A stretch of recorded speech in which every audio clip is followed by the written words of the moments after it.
नमस्कार दोस्तों, बिहार पुलिस की तैयारी कर रहे हैं तो ये वीडियो एकदम आपके लिए है। ज्ञान बिंदु जीके जीएस एकेडमी का स्पेशल फुल लेंथ टेस्ट लेकर आया हूँ, बिल्कुल उसी पैटर्न पर जैसा एग्ज़ाम में आता है। हर सवाल ध्यान से देखेंगे, जवाब सोचेंगे और नीचे कमेंट में लिखकर बताएंगे कि आपके कितने सही हो रहे हैं। ओके ना।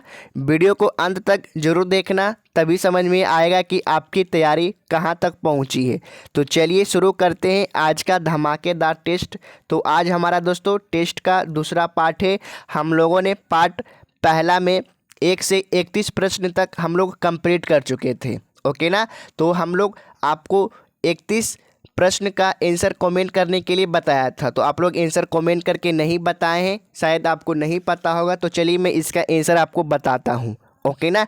चलिए 31 नंबर का प्रश्न आपसे पूछा था कि निम्नलिखित में से किसका सागरीय जल की लवणता में सर्वाधिक योगदान है। तो किसका है दोस्तों सागरीय जल की लवणता में सर्वाधिक योगदान। तो 31 का सही आंसर क्या हो जाएगा। तो 31 का सही आंसर क्या हो जाएगा, आप लोग आंसर कमेंट करके जरूर बताएं। तो 31 का सही आंसर आपका एक हो जाएगा सोडियम क्लोराइड। ओके ना। अगर आप लोग दोस्तों इसका पहला पार्ट नहीं देखे हैं तो आप लोग ज्ञान बिंदु बिहार स्पेशल प्लेलिस्ट में जाकर जरूर देखिएगा। ओके ना। अगर दोस्तों आपको बिहार स्पेशल की बुक की पीडीएफ चाहिए, ज्ञान बिंदु जीके जीएस एकेडमी का, और इस टेस्ट का पीडीएफ चाहिए, तो आप लोग को कुछ नहीं करना है, इस नंबर पे मैसेज करना है। ओके ना। 9693090173 पे मैसेज करना है। मैं आपको अपना व्हाट्सएप ग्रुप में ज्वाइन कर दूंगा, वहाँ से आपको पीडीएफ मिल जाएगा बिल्कुल फ्री में, कोई पैसा नहीं लगेगा। ओके ना। तो आपका मन है तो आप एक बार हमारे ग्रुप में ज्वाइन जरूर होइए दोस्तों, अगर मन नहीं है तो नहीं ज्वाइन होइए, कोई जोर ज़बरदस्ती नहीं है। ओके ना। चलिए 32 नंबर का प्रश्न दिया है कि बृहद ज्वार आने की सही स्थिति क्या है। तो सही स्थिति क्या है दोस्तों, तो आपका 32 का सही आंसर आपका ए हो जाएगा। जब सूर्य, चंद्रमा एवं पृथ्वी तीनों एक सीध में होते हैं तब बृहद ज्वार आने की सही स्थिति है। ओके ना। चलिए अगला क्वेश्चन हो जाएगा आपका 33 नंबर का। बोल रहा है कि निम्नलिखित में से संयुक्त राज्य अमेरिका की मध्यवर्ती निम्न भूमि की प्राकृतिक वनस्पति कौन सी है। तो कौन सी हो जाएगी दोस्तों, तो आपका 33 का सही आंसर क्या हो जाएगा। तो 33 का सही आंसर आपका ए हो जाएगा, प्रेयरी घास हो जाएगा। ओके ना। देखिए दोस्तों, किसी भी क्वेश्चन का आंसर पता हो या नहीं पता हो, उसे आप लोग कमेंट करके बताते चलेगा, इससे आपका कॉन्फिडेंस बढ़ेगा और आपका फुल लेंथ टेस्ट लगता चलेगा। ओके ना। इससे आपकी तैयारी जचा जाएगी कि आपकी तैयारी किस लेवल की है और आपका तुक्का से कितना सही होता है। तो आप लोग आंसर कमेंट करके ज़रूर बताइएगा, और चैनल पे नए आए हैं तो चैनल को ज़रूर सब्सक्राइब कर लीजिएगा। 34 नंबर का प्रश्न दिया है कि म्यांमार की सीमा भारत के किन किन राज्यों को स्पर्श करती है। तो किन किन राज्यों को स्पर्श करती है दोस्तों, तो 34 का आंसर आप लोग जल्दी जल्दी आंसर कमेंट करके बताइए। तो 34 का सही आंसर आपका है मिजोरम और मणिपुर है दोस्तों, जो कि म्यांमार की सीमा भारत के मिजोरम और मणिपुर राज्यों को स्पर्श करती है। ओके ना। चलिए तो 34 का आपका आंसर क्या हो जाएगा, तो 34 का सही आंसर आपका बी हो जाएगा, 4 और 5। ओके ना। चलिए आपका 35 नंबर का प्रश्न दिया है दोस्तों कि निम्नलिखित में से कौन सा कथन सही नहीं है। तो कौन सा कथन सही नहीं है दोस्तों, तो आपका 35 का सही आंसर क्या हो जाएगा, तो 35 का सही आंसर आपका सी हो जाएगा। ओके ना। कोलंबो एक समुद्री पतन है जो श्रीलंका के पूर्वी तट पर स्थित है। ओके ना। पूर्वी तट पर स्थित है। ओके ना। 35 का आंसर आपका 35 का आंसर आपका क्या हो जाएगा, तो 35 का सही आंसर आपका सी हो जाएगा। चलिए 36 नंबर का प्रश्न पूछ रहा है क्या कि निम्नलिखित में से हिमालय के किस भाग को आंतरिक हिमालय के नाम से जाना जाता है। तो हिमालय के किस भाग को आंतरिक हिमालय के नाम से जाना जाता है दोस्तों, तो आपका 36 का सही आंसर आपका बी हो जाएगा, बृहद हिमालय या महान हिमालय को दोस्तों हिमालय के आंतरिक हिमालय के नाम से जाना जाता है। आंतरिक हिमालय के नाम से किसे जाना जाता है, तो बृहद हिमालय या महान हिमालय को जाना जाता है। ओके ना। चलिए 37 नंबर का प्रश्न बोला है कि मेघालय के पठार को 3 भागों में बांटा गया है, गारो, खासी और जयंतिया। जयंतिया, पहाड़ियाँ, इन विभाजन का आधार है। तो इन विभाजन का आधार क्या है जो आपसे पूछा है। पहले आप लोग क्वेश्चन को अच्छे से समझिए। क्या बोल रहा है? बोल रहा है कि मेघालय के पठार को 3 भागों में बांटा गया है, गारो, खासी और जयंतिया पहाड़ियाँ। इस विभाजन का आधार है। तो इस विभाजन का क्या आधार है? तो 37 का सही आंसर आपका डी हो जाएगा, जनजातियां हैं। ओके ना। इस विभाजन का क्या आधार है दोस्तों? तो इस विभाजन का आधार है जनजातियां। चलिए, आपका 38 नंबर का प्रश्न बोल रहा है कि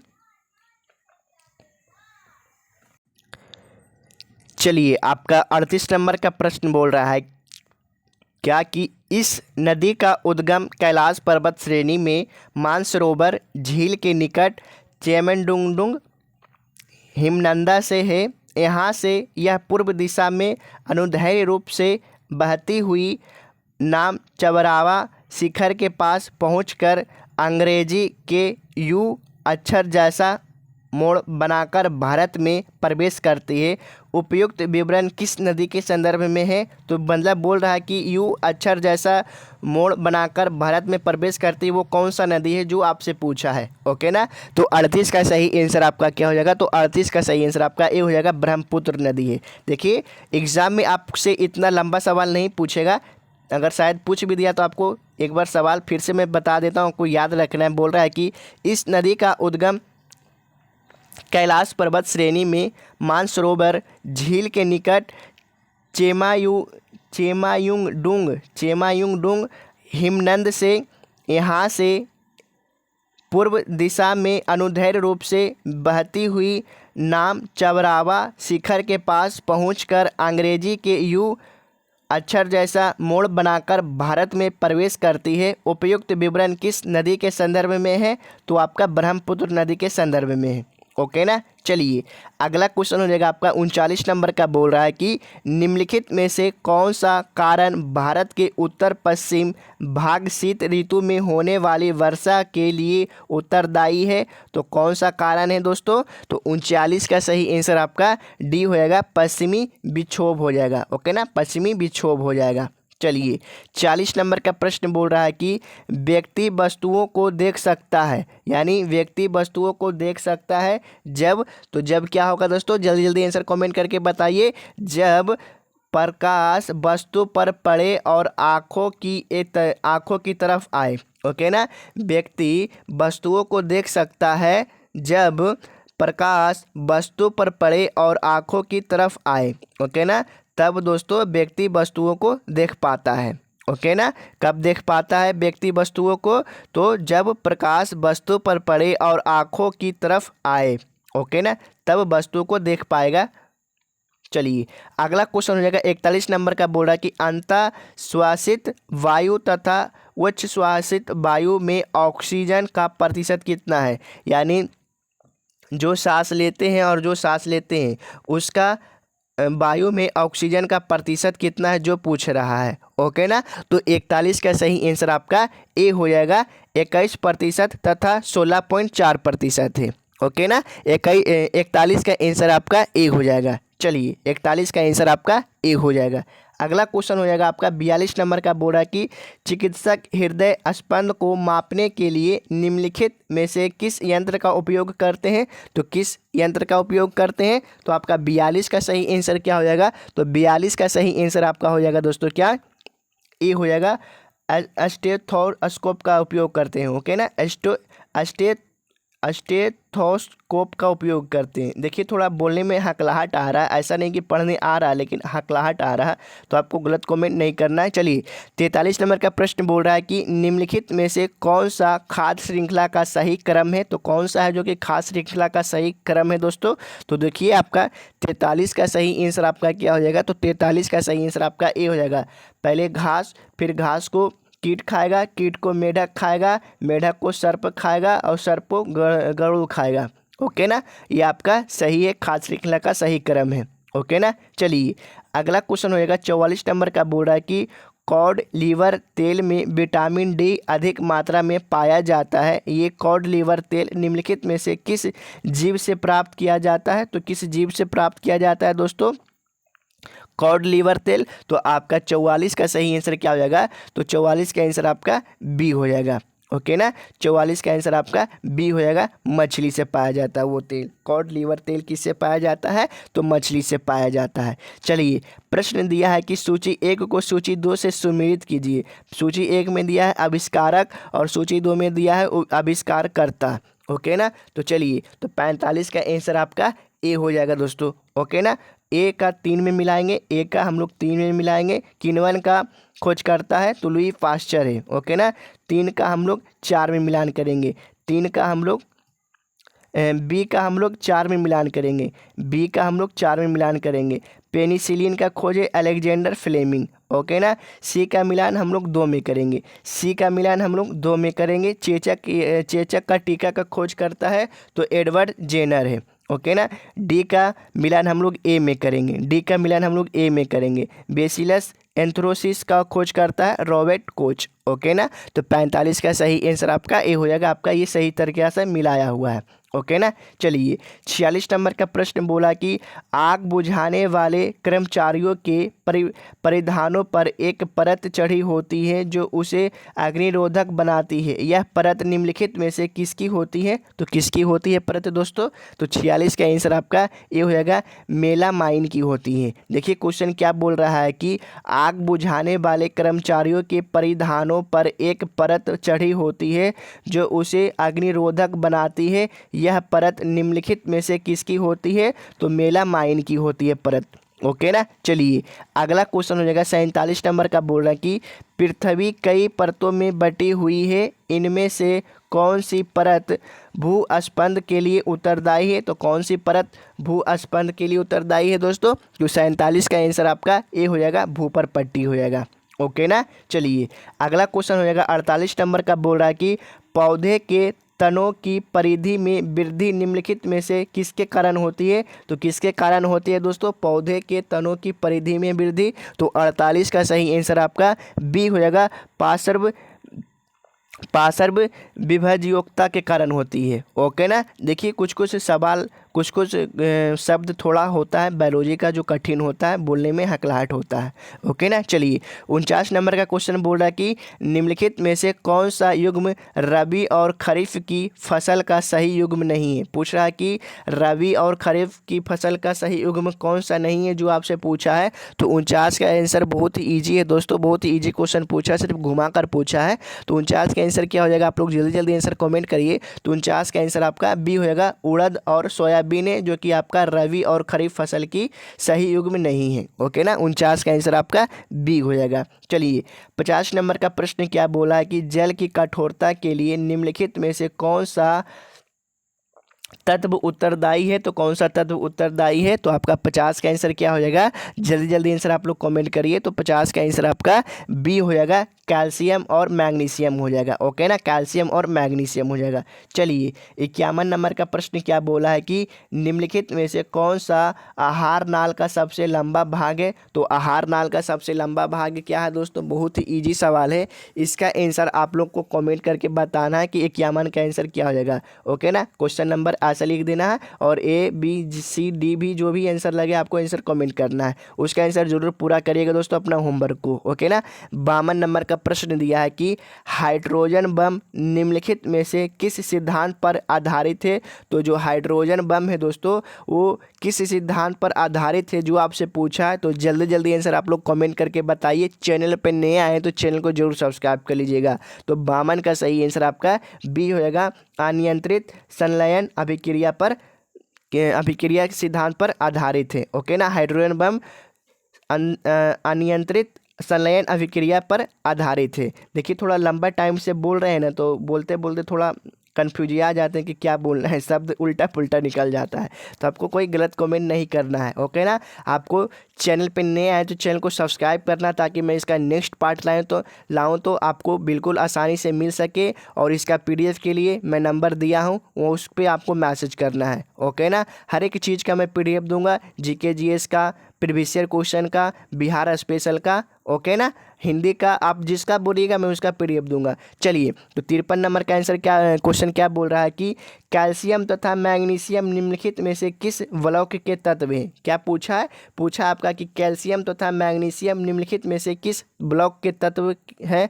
तो आपका 53 का सही आंसर क्या हो जाएगा, तो 53 का आंसर आपका ए हो जाएगा, इस ब्लॉक के है कैल्शियम तथा मैग्नीशियम। ओके ना। चलिए, अगला क्वेश्चन हो जाएगा आपका 54 नंबर का, बोल रहा है कि निम्नलिखित में से ऐसी कौन सी अभिक्रिया है जिसमें ऑक्सीकरण एवं अपचयन दोनों साथ साथ होता है।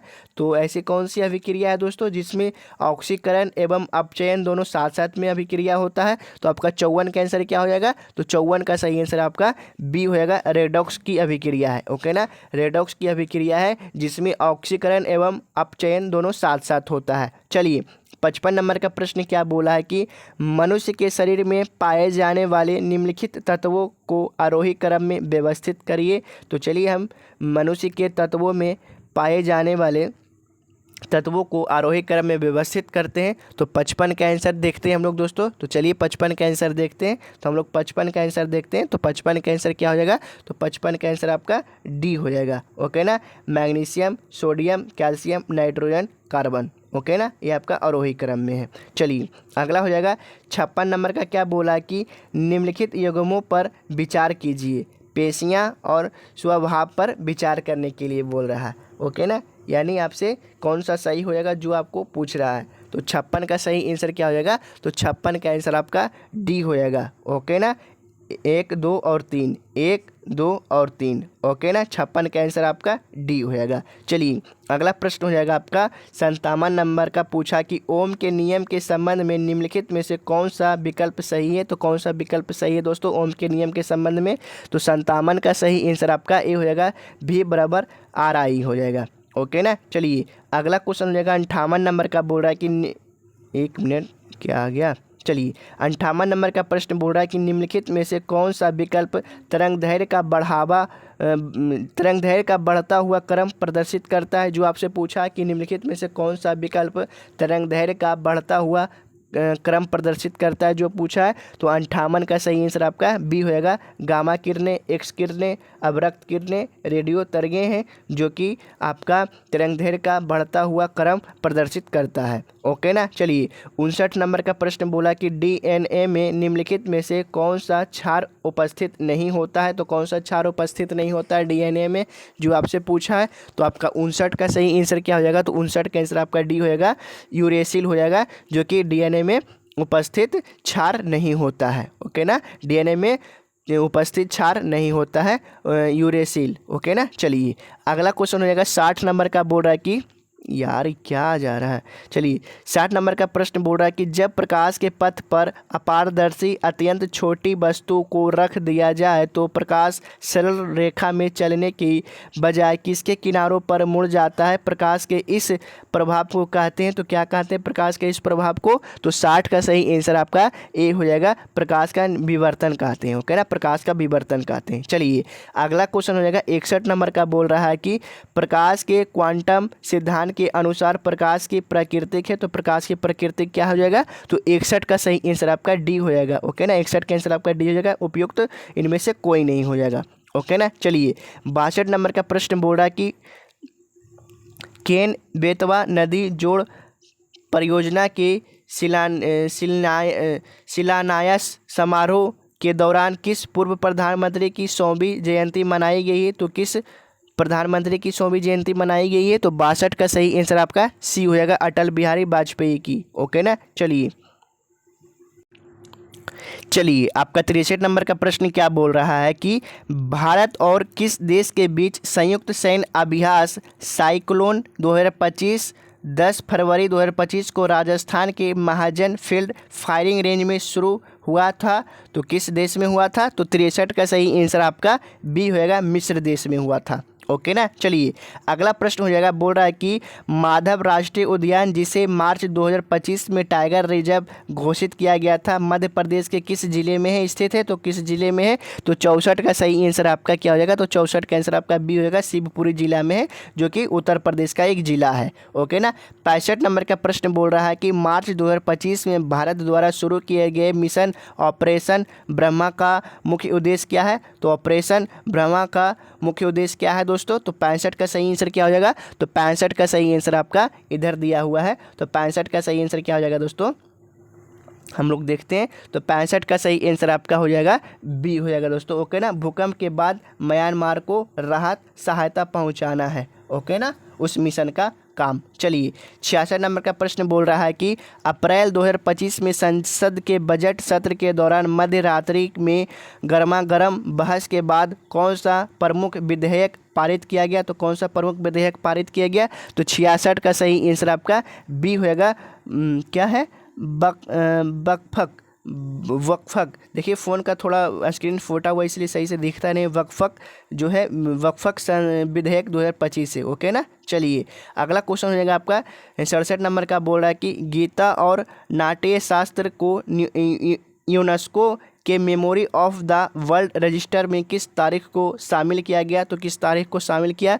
तो 67 का सही आंसर आपका सी होएगा, 17 अप्रैल 2025 को शामिल किया गया। ओके ना, चलिए अगला क्वेश्चन होएगा आपका 68 नंबर का। बोल रहा है कि कैलाश मानसरोवर यात्रा 30 जून 2025 से फिर से शुरू होगी। तीर्थयात्री चीन में प्रवेश करने के लिए किस दरे का उपयोग करेंगे? तो किस दरे का उपयोग करेंगे दोस्तों चीन में प्रवेश करने के लिए? तो आपका 68 का सही आंसर आपका सी होएगा, लिपुलेख दर का उपयोग करेंगे। ओके ना, लिपुलेख दरों का उपयोग करेंगे। चलिए अगला क्वेश्चन हो जाएगा 69 नंबर का। बोल रहा है कि भारत के मुख्य आर्थिक सलाहकार कौन है जिनका कार्यकाल मार्च 2027 तक बढ़ा दिया गया है? तो कौन है दोस्तों? तो 69 का सही आंसर आपका सी होगा, बी अंथा नागेश्वर है। ओके ना, बी अंथा नागेश्वर है।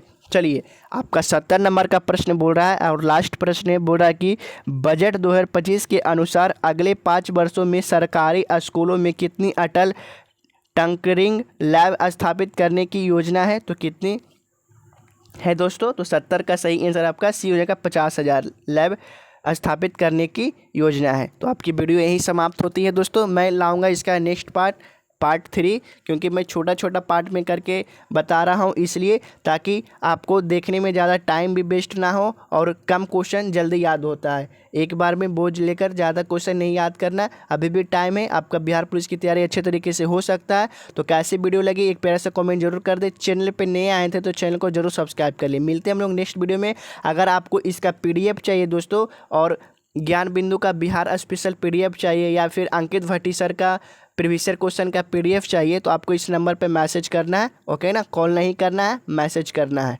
ओके ना, तो मैं आपको अपने ग्रुप में ज्वाइन कर दूंगा, तो आप लोग वहां से PDF ले सकते हैं। अगर मन है तो मैसेज करिएगा, कोई ज़ोर ज़बरदस्ती नहीं है। ओके ना, क्योंकि मैं अपने ग्रुप में उन्हीं लोगों को शामिल करता हूं जो सच में तैयारी कर रहे हैं, वो सच में बिहार पुलिस की वर्दी पाना चाहते हैं। मैं उन्हीं को इस ग्रुप में ज्वाइन करता हूँ। अगर आपका मन है ज्वाइन होने का तो ज्वाइन होइए, मन नहीं है तो नहीं ज्वाइन होइए, कोई दिक्कत नहीं है। और चैनल पर नए आए थे तो चैनल को जरूर सब्सक्राइब कर लीजिएगा और वीडियो कैसी लगी एक प्यारा सा कमेंट जरूर कर दीजिएगा। हमें पता है कि कोई कोई शब्द को हमको बोलने में हकलाहट हुआ तो आपको शायद लगेगा कि ये अच्छा से नहीं बोल रहा है, पढ़ा पा रहा है, तो ऐसा बात नहीं है। कोई कोई शब्द होता है जो कि मैं हकला जाता हूँ बोलने में। तो मिलते हैं हम लोग नेक्स्ट वीडियो में, उससे गलत कमेंट नहीं करना और वीडियो कैसी लगी एक प्यारा सा कमेंट करके जरूर बता देना है।